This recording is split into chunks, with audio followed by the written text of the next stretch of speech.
Здравейте, днес искам да си говорим за токсичните приятелства и това е една тема, която мен наистина винаги много ме е вълнувала, защото когато бях по-малка, нямах много приятели, след което така се случи, че имах страшно много токсични хора в живота ми и просто ние момичетата сме научени да толерираме токсичните приятелства и да правим страшно много компромиси.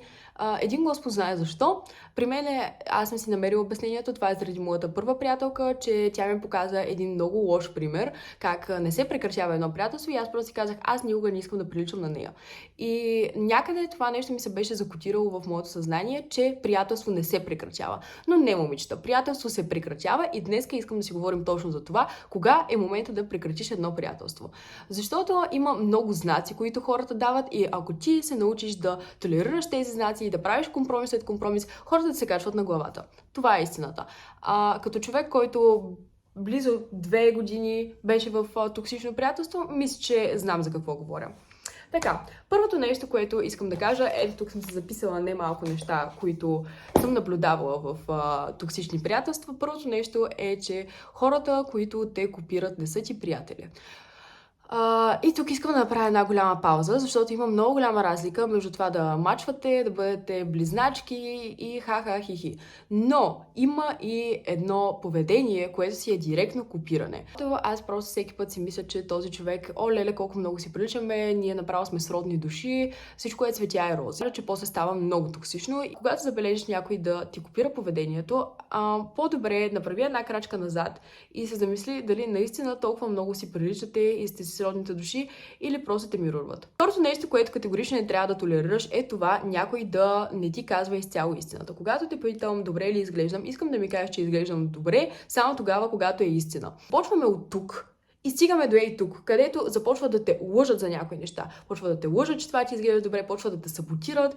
И тук стигаме и до номер 3, където реално е да ме саботираш, да ме унизяваш пред други хора, да ме обиждаш като цяло, без значение пред какви хора.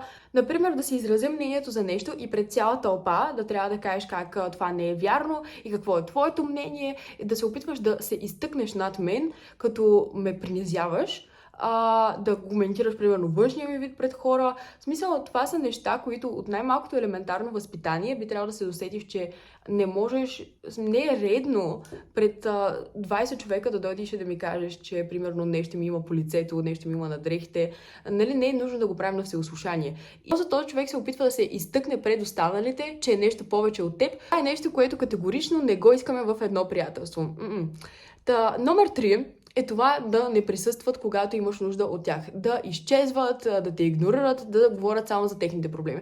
Ти влизаш в ролята на един безплатен психолог. Нищо повече не си в техните очи. На тях не им пука за теб. Бъди сигурен. Защото ако на някой му пука за теб, той ще бъде до теб. Значи, имам приятелки, къде съм им звъняла в 4 сутринта и им казвам, виж какво, не ми е добре, може ли само да се чуем, нали? Не съм окей психически. Те са си взимали чанчичката и са излизали да дойдат да се видим. И аз така знам, че този човек е верен, мой другар и мога да съм супер благодарна, че имам такива хора в живота ми. Но ми се е случвало и точно обратното. В един момент в живота ми, миналата година, декември месец, живота ми почти се срина на целия. Аз не знаех как да си стъпя на краката. И точно в този момент една моя приятелка започва да ми обяснява за нейните проблеми и абсолютно не е интересува какво се случва за мене.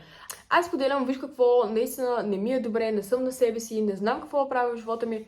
Отговора, Криси, ще се оправиш. Всичко е наред. Една минута по-късно. Между другото, аз какво да правя с еди кое си момиче, защото тя ми каза еди какво си и виж какво моите проблеми са това и това и това и какво да правя. И аз просто седя и го гледам това съобщение и това ми беше най-ясно нагледния пример, че време е да си тръгна от това приятелство, време е да бягам, защото наистина, както казах, ако на някой му пука за теб, той ще се вълнува какво се случва в живота ти, ще бъде загрижен, ще иска да ти помогне. Номер 4 е това да се чувстваш зле преди да излезете или след като излезете. В смисъл, мисля, че това е много ясен пример, че тялото ти тотално го отхвърля. Или пък, кога започнете да ставате приятелки, кожата ти да почне да бреква, да почнеш да получаваш много рязко акне, да почне да ти пада коса, както казах, да получаваш anxiety преди да се видите, след като се видите. Тук говорим за човек, който най-вероятно е енергиен вампир и буквално ти точи енергията и затова се чувстваш толкова преуморен след излизанки. Но не искам тук да задълбавам, искам само да кажа, слушай тялото си, слушай интуицията си, защото най-често те показват преди ние дори да сме успели да осмислим какво се случва.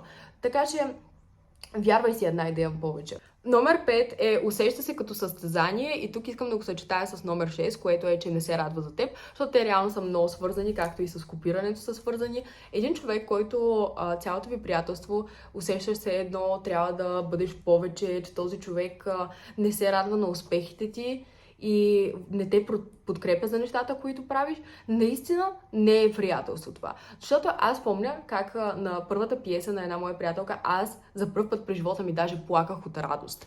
Неописуемо силни емоции изпитвам, когато приятелките ми успяват и изисквам от среща да бъде по същия начин. Изисквам да пляскат силно, да са щастливи за моя успех, а не да си завиждаме. Това нещо не е нормално, не е хелти. И общо взето, мисля, че е много, много голям довод да се прекратят едни отношения. Номер 7 е по-скоро съвет, който искам да дам. Не дейте да бъдете приятели с хора, които не се държат добре с другите.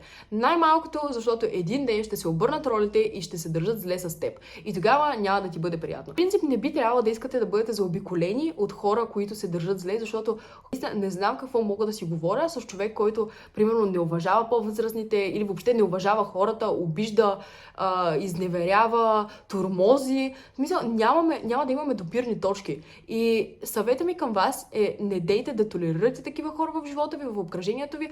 Просто този човек има много сериозни проблеми и не трябва вие да го лекувате. В смисъл, наистина, по-добре да не бъде част от живота ви категорично. Почти в началото, ако имате такъв човек в обкръжението си, много голям ред флаг.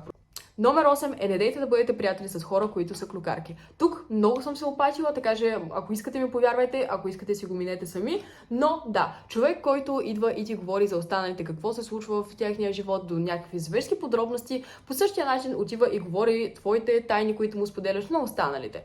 Което, нали, не искаме такъв човек в живота ни. И тук искам да сложа една много, много голяма удивителна, че ако някоя твоя приятелка идва и ти споделя какво останалите хора са казали за теб, ама тотално бягай, защото за да може този човек да се чувства комфортно, че да сподели на твоята приятелка какво мисли за теб, ами твоята приятелка говори по същия начин за теб. Защото аз не мога да си представя някой човек да дойде и започне да говори лошо за семейството ми, да дойде да говори лошо за приятеля ми, за приятелките ми, а пък що ми станало толкова комфортно, че да си ги споделя тия неща, просто бягай. Да, общо взето, това бяха нещата, които аз се сетих за токсичните приятелства. Мисля, че има още много какво да се каже, така че ако вие имате някакви идеи, споделете ми ги. И тук искам да отбележа, че ако ти се налага да гледаш клипове и да се чудиш, оле, този човек дали трябва да прекрати приятелство с него, дали е токсичен и някакви тем подобни неща, най-добре прекрати го. Следва интуицията си, следва и това, което усещаш, защото бях чела един цитат, който много ми се запаметил в съзнанието. То по-скоро е за токсични връзки, отколкото за токсични приятелства. Колкото по-дълго време седиш на грешния влак, толкова по-труден става пътя за връщане. Колкото по-дълго време си приятел с някой, толкова по-трудно после става да си кажете: не, искам вече да не сме приятели, защото имате спомени, имате си доверие, имате си много споделени тайни, какво ли още не. Но най-важното е, че всеки един човек е урок. Ако така се случи, че усетиш, че този човек вече не трябва да бъде в живота ти, по-добре да не бъде. Наистина. Няма как да градиш нов живот до момента, до който хората от стария ти живот те дърпат надолу. Защото с причина те са били част от живота ти, нали, толкова дълго време. Защото сте били на едно ниво. И е нещо много нормално просто да ви се разминат пътищата в един момент. И това няма нищо страшно, наистина, така работи живота. Но не дайте да стоите с някой човек само заради спомените. Гледайте на него, на това, което е в момента и на това как се държи с теб и не дей да правиш компромиси. Наистина, има толкова много хора в този живот, толкова много хора ще идват, че си отиват. Не е последният човек това в живота ти. Бог те обича, аз те обичам. Чао, чао!